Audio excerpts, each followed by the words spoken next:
and welcome to the Saintly Sounder, your source for all things FIFA. Today is truly my most ambitious project yet. I'm going to try to give you a tactical guide to better defending. I'm not going to focus on what buttons to press. I'm going to focus more on how to position your players and what to do in specific situations that occur very often within the game. Alright, so the first tip is patience in and around the 18. You don't have to make the tackle right away, and matter of fact, before you step in, you want to make sure you have numbers behind the ball. When your opponent has a dribbler like Neymar coming in and you step and miss, oftentimes it's either a cheesy ball, a cross goal, or he can just cut in on the 6 and finesse it far post. These are guaranteed goal opportunities, so if you know how to defend it, you're gonna cut down on the amount of goals you concede drastically. To highlight this point, I picked a situation that occurs very often. Here you have Marco Reus about 25 yards out down the end line. Now if I step in with Serge Aurier, as you can see, the yellow lines are what he wants to happen. He wants to be able to get down that end line, beat Aurier, force Silva to step, and then play probably a cheesy ball straight across to his on-rushing striker. So what you want to do in this situation is to user control Serge Aurier. You're going to want to delay. As you can see, Silva's coming in. Hernandez is going to mark the top of the 18 ball, and Guarin's going to step in and also provide support for Thiago Silva. Now I'm not using left trigger because I think it causes more penalty kicks, but I'm going to just delay with left stick dribbling, and as you're going to see, he gets a little too fancy, and eventually David Luiz and Thiago Silva come together and are able to get it clear. So here it is at full speed. I'm going to delay his Marco Reus just long enough for David Luiz to get in position, and then even though I missed the tackle, David Luiz is there to sweep it up nicely. The next tip is one of the more common mistakes I see in game, and that is maintain the integrity of your backline. Those back four are your guardians. You don't want to have to use them unless you have to. Everyone else on the field, if you play chess, is like a pawn. You can afford to miss tackles with them. But once you start getting to your center defensive mid and your back four, you really want to make sure that every challenge counts, because if you get beat, the numbers really start to go against you.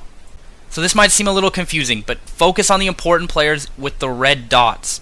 The dotted black lines are movement lines. So what you want is you want Aurier, who's the right back on the upper right corner of your screen, to not have to commit until he has to, because as you can see, the red dot in the center of your screen wearing green, his striker is going to make a run into that space, and if Aurier steps, that's going to be a through ball in a dangerous situation. So what I end up doing is you have Cuadrado kind of cut off the pass while also providing light pressure. He's not going to be able to cut in with Cuadrado pressing, but he maintains that 15 yards of space, so when he tries to play a through ball, it's going to be contested, and also at the same time keep Aurier in line with that back four, which protects us on defense. So as you can see, even though I don't end up making the challenge with Cuadrado, the fact that my backline didn't step earlier allows them to step now at a more opportune time and force a bad through ball that's easily intercepted. Step 3 for me is a sign of a good player. If I notice that they're tracking back, covering runs up and down the field, I know they're probably pretty good, because this is one of the most important factors, and this ties back into protecting the integrity of your line.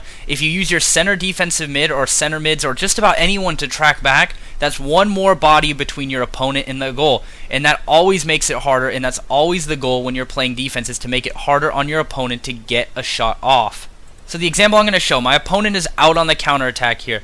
He plays the ball, Jones isn't going to get there. That yellow line is where my opponent's going to play the ball. Now a lot of people are going to track that ball with Jones to the top of the screen, but as you can see with the red dot in the upper left corner, he's going to make a run through on goal, and if I don't track that run back, he's going to be alone against my back line, which is something I really want to avoid.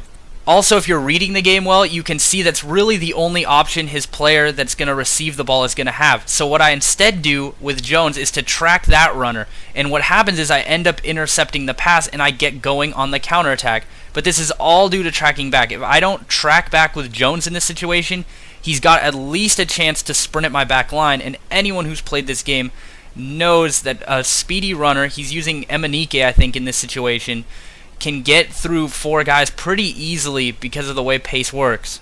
So as you can see, Jones tracks that run off, cuts off the angle and intercepts the pass, and we maintain possession and neutralize any chance he had of getting his sweaty strikers in directly on my back line.